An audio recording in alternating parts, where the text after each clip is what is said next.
El suceso en el cual se fundamenta este relato imaginario ha sido considerado por el Dr. Darwin y otros filósofos alemanes como no del todo imposible. En modo alguno, quisiera que se suponga que otorgo el mínimo grado de credibilidad a semejantes fantasías. Sin embargo, al tomarlo como base de una obra fruto de la imaginación, no considero haberme limitado simplemente a enlazar unos con otros una serie de terrores de índole sobrenatural. El hecho que hace despertar el interés por la historia está exento de las desventajas de un simple relato de fantasmas o encantamientos. Me vino sugerido por la novedad de las situaciones que desarrolla y, por muy imposible que parezca como hecho físico, ofrece para la imaginación, a la hora de analizar las pasiones humanas, un punto de vista más comprensivo y autorizado que el que puede proporcionar el relato corriente de acontecimientos reales. Así pues, me he esforzado por mantener la veracidad de los elementales principios de la naturaleza humana, a la par que no he sentido escrúpulos a la hora de hacer innovaciones en cuanto a su combinación. Mary Shelley, prólogo de Frankenstein.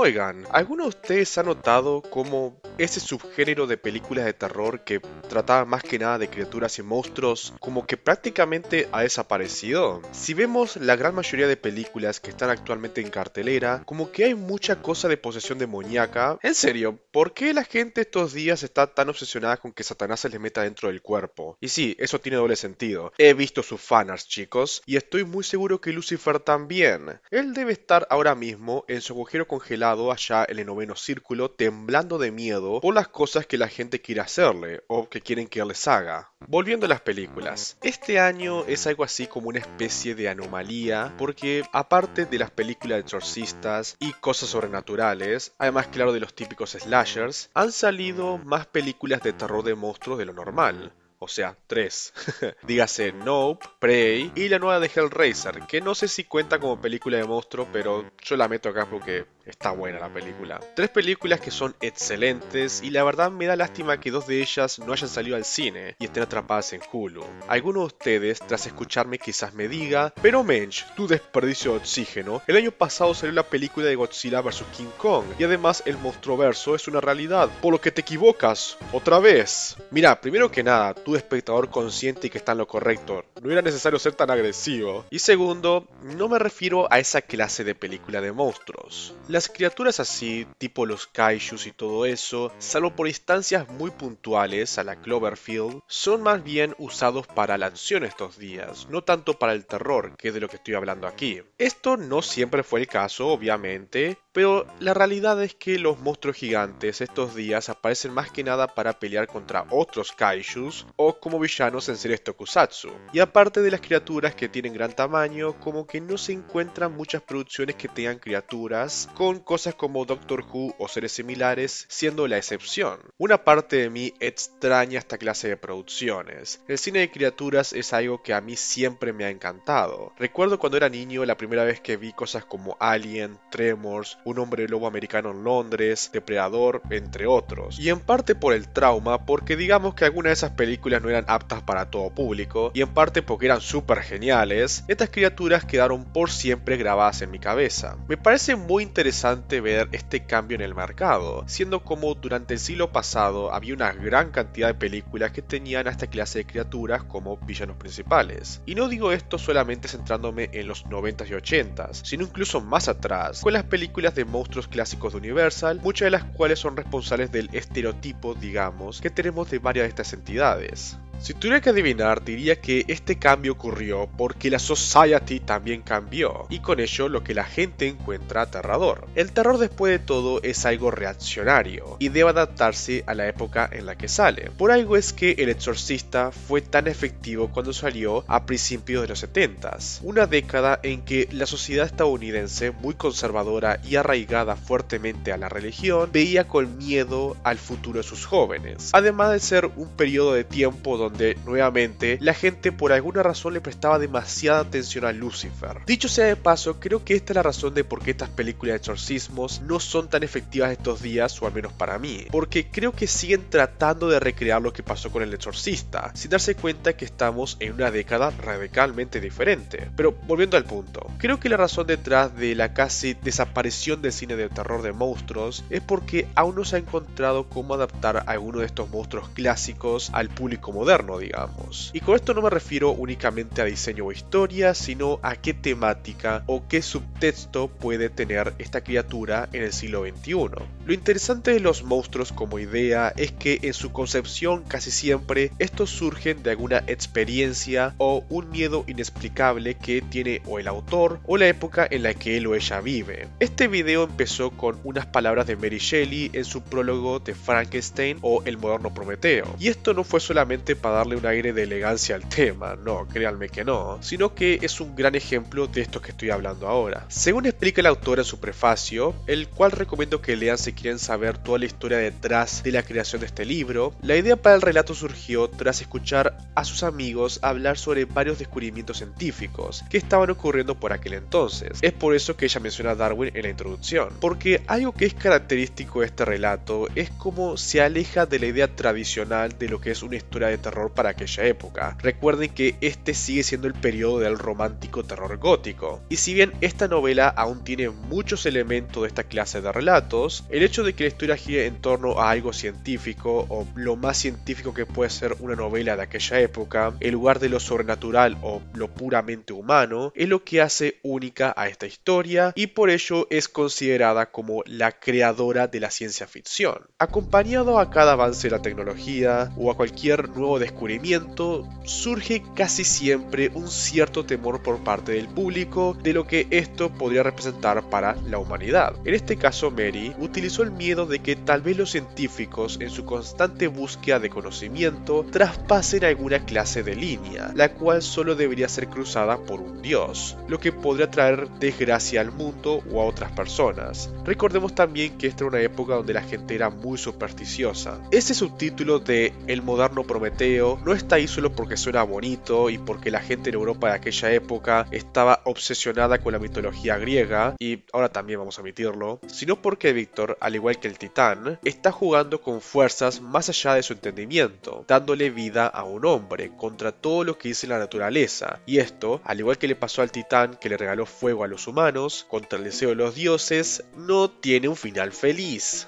Otra fuente de inspiración, esta vez más personal para la autora, más allá del miedo a los avances de la ciencia, es el tema de la paternidad. Después de todo, esta es la historia de un hombre que trae vida al mundo, que le da vida a una criatura, y él, como su creador, como su padre, digamos, debería tomar responsabilidad de su cuidado, de enseñarle cómo es el mundo y cómo comportarse, como haría todo padre. Tema que debía ser de mucho interés para Mary Shelley, teniendo en cuenta que su madre murió cuando ella nació y que ella misma intentó traer al mundo a varios niños solo para que todos estos mueran al nacer. En esta obra ella muestra el daño profundo que le puede hacer a una persona el hecho de que su padre o madre no esté ahí para él. Víctor, desde el primer momento que decidió crear esta criatura y abandonarla, lo empujó a volverse un ser vengativo y lleno de ira. También podría decirse que el propio Víctor, el cual perdió a su madre a una joven edad, cosa que lo atormenta a lo largo de toda la historia, es otra muestra de qué puede pasar a una persona cuando falta una figura paterna o materna en su vida.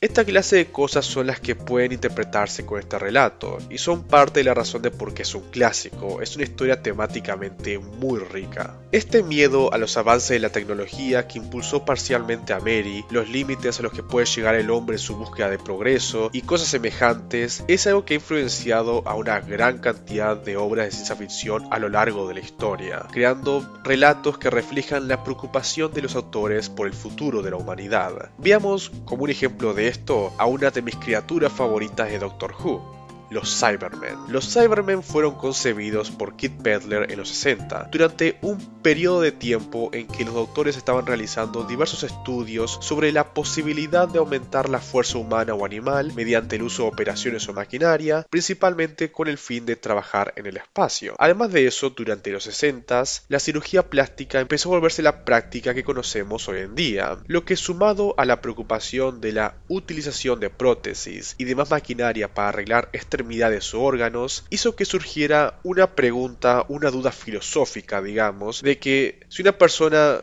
utiliza tantos implantes, utiliza tantas prótesis, tanta maquinaria en su cuerpo, ¿cómo podemos distinguir a un humano de una máquina? Lo que nos lleva a la representación más extrema de este temor, en el body horror que es ser un Cyberman, una criatura humanoide, aún viva en muchos casos, los cuales para sobrevivir en condiciones extremas son sometidos a horribles operaciones en las cuales se los despoja de partes que sobran, para luego quitarles las emociones para que éstas no interfieran en su búsqueda de sobrevivir ante todo. Son una imagen aterradora de qué podría pasar a la humanidad en nuestro deseo de extender nuestra vida, de querer sobrevivir y trascender, de qué podría pasar si usamos nuestra tecnología para eso, sin importar que en el proceso perdamos nuestra humanidad.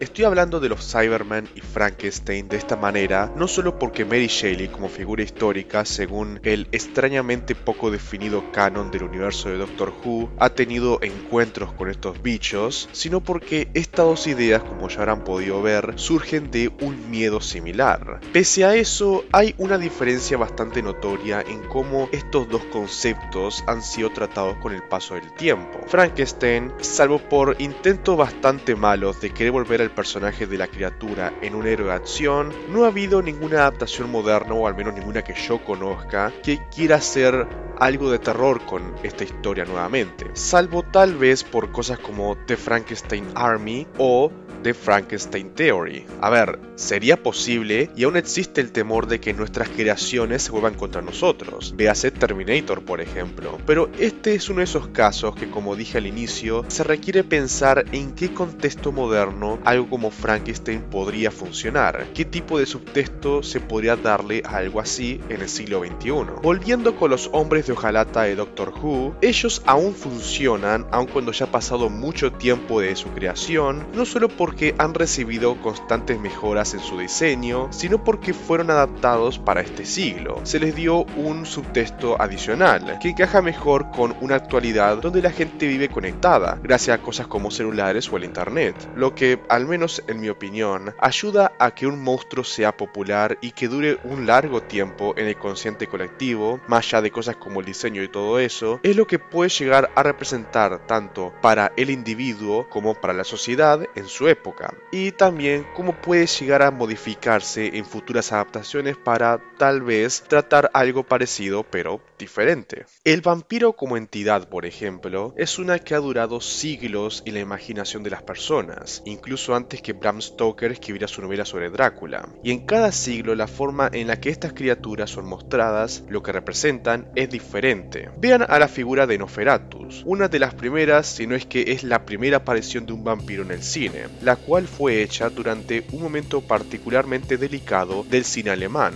lo que se ve reflejado en lo que representa esta criatura en la película. El conde Orlok representa el temor a otras personas, a los desconocidos que vienen de fuera de tu comunidad, lo cual es lógico viendo el estado en el que se encontraba el pueblo alemán luego de la Primera Guerra Mundial, con las fuerzas aliadas causando un daño profundo tanto social como económico. Sumado a esto tenemos también las múltiples epidemias que han azotado a los pueblos europeos a lo largo de la historia, muchas de las cuales han surgido fuera de las fronteras de Alemania, lo que debe generar una cierta sensación de desconfianza con aquellos que están afuera, pensando que estos vienen a causar daño, a traer pobreza y muerte a tu país. Una mentalidad que, como sabrán, cierto señor con bigote chistoso luego utilizaría para llevar a su país a la Guerra Mundial parte 2, más mundial que nunca. También hablando sobre la Segunda Guerra Mundial, es posible que podamos ver, dadas a las características físicas de la criatura, pareciendo a alguna de esas caricaturas antisemitas, que este sea también una representación de ese grupo de personas al que algunos alemanes no querían,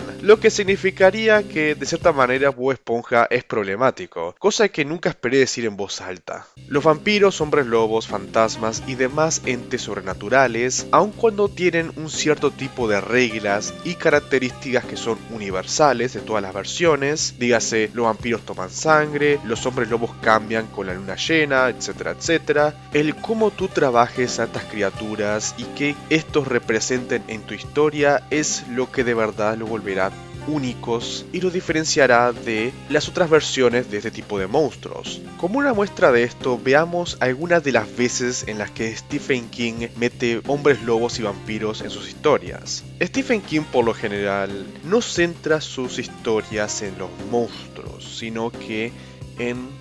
las personas alrededor de estos, en los pueblitos que se ven azotados por la presencia de una entidad sobrenatural. Hay una película llamada Silver Bullet que es sobre hombres lobos, y la película, como dije, no va sobre el monstruo en sí, no es una película de hombres lobos donde vos sabés quién es el hombre lobo, donde el hombre lobo es el protagonista como suele pasar en este tipo de historias, sino que es una historia que se centra más bien en qué pasa cuando un hombre lobo va a un pequeño pueblito y gente empieza a morir. Cómo estas muertes afectan a la vida de otras personas, porque después de todo estas personas tienen una comunidad ahí. El hombre lobo en este caso es una representación bastante directa de qué pasaría si tu novio, tu mejor amigo, tu vecino fuese un asesino. Otra obra que hace algo similar es una llamada El Aviador Nocturno, donde nuevamente lo importante no es la criatura en sí, sino lo que este puede llegar a representar en relación con la profesión del protagonista en este caso, ya que el protagonista es un reportero de un diario sensacionalista que tiene como trabajo ir a cada escena de un crimen o un accidente y sacar fotos de las cosas más grotescas que puedes imaginarte, o sea, los cuerpos tirados de las personas que murieron durante ese incidente. Digamos que es una historia de una criatura que se alimenta del dolor de otros, que usa ese dolor para fortalecerse,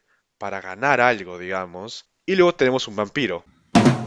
Otro autor que creo que debo mencionar para que este video no se sienta incompleto es a HP, el Ku Klux Klan cree que soy demasiado racista, Lovecraft. No, esperen gente, me acaban de notificar que eso del club de comedia y canto es mentira. Te maldigo internet, me mentiste. El señor Lovecraft le tenía miedo a muchas cosas, entre las cuales está, permítame agarrar la lista, la ciencia, las personas no blancas, los blancos no puros, el aire acondicionado, los peces, la gente gorda, las cuevas, las ratas, Nueva York, bueno, es último sí entendible, el campo de Nueva Inglaterra, extrañamente específico, pero ok, la geometría euclidiana, el color gris, what, y mucho más. Muchos de estos miedos luego se pueden ver reflejados en alguna de sus historias, siendo ahí que él convierte este temor que él siente por estas cosas que él no entiende del todo bien, que le parecen extrañas o aliens, dado el contexto de su crianza, y las utiliza para fabricar relatos donde se siente un constante temor de lo que está más allá, de lo que desconocemos, de aquello inexplicable para nosotros. Miren, si bien es muy fácil burlarse de este tipo, porque bueno, incluso para la época él era muy raro, es indudable que este temor suyo a todo ayudó a crear relatos que han inspirado a una gran cantidad de autores de todo tipo, los cuales en algunos casos han tomado sus ideas y las han modificado para darle un giro diferente. Después de todo, como llevo diciendo desde el inicio, lo que es desconocido, lo que tememos, cambia mucho de persona en persona y de época en época, pero el miedo a lo desconocido en general sigue siendo algo común, pues es algo instintivo del humano como animal, aun cuando lo desconocido va cambiando a lo largo de los siglos. Una cosa que me gustaría agregar sobre Lovecraft, ahora que estoy hablando sobre él, especialmente en el tema de este video, he visto que a muchas personas como que llegado a cierto punto le cansa que siempre hay que mencionar el hecho de que él es un racista, el hecho de que él tiene miedo a muchas cosas cuando se habla de él como autor. Y yo puedo entender que tal vez es frustrante que siempre salga el tema, pero es algo inevitable, porque cuando estamos leyendo una historia de Lovecraft, estamos leyendo la visión de este hombre, estamos leyendo los pensamientos de este hombre. Porque a ver, gente, un dicho muy popular que creo que es bastante certero es uno que dice que la ficción no surge del vacío. Esto lo dije una vez hace mucho tiempo, pero creo que vale la pena repetirlo. Cada vez que tú estés escribiendo tu historia, vas a meter sí o sí algo de tu pensamiento, algo de tu opinión del tema, algo de lo que sea va a estar en esta historia, porque como dije, las historias no se manifiestan del éter, sino que surgen de tu cabeza, por lo que obviamente van a estar manchadas con tus ideas y opiniones. Por eso creo que es importante a veces investigar y estudiar y saber el contexto de la persona detrás de este tipo de historias. O sea, leer la Divina Comedia y entender la historia de Dante Alighieri, saber cómo estaba su vida en ese punto en el que estaba escribiendo esa historia, saber qué pasaba en su país, ayuda mucho a entender cosas que pasan en su relato. A entender, por ejemplo, por qué Dante metió al Papa en el infierno, o algo así. Todavía me gustaría hablar de más cosas, en particular tenía muchas ganas de hablar de Nope y cómo la película utiliza a su criatura de forma excelente para apoyar el tema central de la obra sobre el espectáculo y lo que la gente está dispuesta a hacer para el mismo. También quería hablar un poco sobre Godzilla, los xenomorfos y todo eso, pero no quiero hacer otro video obscenamente largo, especialmente cuando esto seguramente saldrá luego de Halloween. El punto que quiero dejar con este video es que los monstruos, aparte de que se ven cool, pueden ayudar a que una historia se vuelva temáticamente más rica. Son criaturas que pueden representar algo, simbolizar algo, y si los utilizas correctamente para impulsar el mensaje que quieres transmitir con tu obra, puedes hacer algo memorable. Por algo cosas como Silent Hill son tan buenas, porque usan este principio con el diseño de sus criaturas, para contarnos algo más sobre los personajes. Son una muy buena herramienta para el terror y para contar una historia. Estoy seguro que ustedes deben conocer algún monstruo que creen que tiene un diseño muy cool o un simbolismo muy interesante, o que tal vez la historia en la que están los utiliza de muy buena manera. Si es así, déjenlos en los comentarios. También, obviamente, me gustaría ver qué opinan sobre el tema. ¿Qué opinan de utilizar criaturas o personajes para impulsar la temática de una obra? ¿Cuáles son sus monstruos favoritos? ¿Creen que me equivoqué en algún punto del video? Todo eso y más, déjenlo en los comentarios aquí debajo si quieren. Lamento profundamente que esto no saliera para Halloween como tenía planeado. Demoré más de lo previsto escribiendo el guión. Además, la edición del video anterior también se atrasó bastante, siendo esa la razón de por qué este video está tan liviano en tema de edición. Espero que aún así lo hayan disfrutado y que hayan tenido una muy buena noche de brujas. Con eso dicho, como siempre gente, si les gustó el video, me harían un gran favor si lo comparten. También que consideren, si quieren ver más contenido así, suscribirse al canal y darle me gusta. Con todo eso dicho gente, nos vemos en el próximo video, el cual será la segunda parte de la tan esperada retrospectiva de Naruto, centrándome en todo Naruto Shippuden hasta la derrota de Pain, por lo que no se lo pierdan, nos estamos viendo otro día con otra cosa. Bye.